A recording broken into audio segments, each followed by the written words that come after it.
რუსთავში ქორეოგრაფიული კონკურს ფესტივალი ქართული საფესტივალო სივრცე რუსთავის მეერბა ნინო ლაცაბიძემ კულტურის მინისტრთან ერთად გახსნა. ფესტივალის საკონცერტო ნაწილი საღამოს 8 საათზე კახაბერის და ხანუმების, ასევე ანსამბლ ცალხინოს კონცერტით გაიხსნება. ფესტივალი 10 დღის განმავლობაში გაგრძელდება და მასში საქართველოს სხვადასხვა რეგიონიდან 26 ანსამბლი და 3000 ახალგაზრდა მოცეკვავე მიიღებს მონაწილეობას.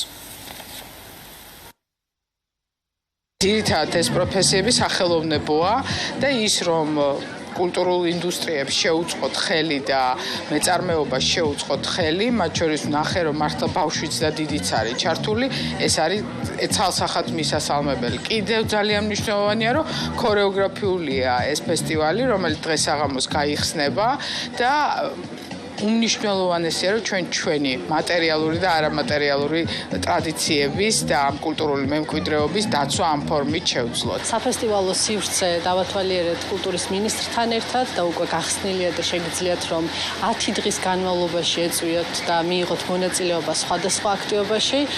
ფესტივალი ქართული არის მნიშვნელოვანი ჩვენთვის, იქიდან გამომდინარე რომ ქორეოგრაფიის ხელშეწყობისთვის ეს ფესტივალი ძალიან ბევრ კარგ საქმეს აკეთებს, მასში მონაწილეობას ამ წელს უკვე დაახლოებით 3000-მდე ახალგაზრდა მიიღებს. ქართული კულტურა და ქართული ხელოვნება ეს არის ერთ-ერთი ყველაზე უფრო მნიშვნელოვანი მიმართულება, რის რაც ამტკიცებს ჩვენს თვითმყოფადობას და მაიდენტიფიცირებელი არის ჩვენი ქართველობისა მთელს მსოფლიოში და ის რომ ვიზიტორთა რაოდენობა არის ხოლმე 10000-ობით და ეს გამორჩეულად ბევრი, სწორედ იმას ადასტურებს რომ ჩვენი ქართველების დამოკიდებულება ჩვენი ხელოვნებისა და კულტურის მიმართ არის განსაკუთრებით მნიშვნელოვანი.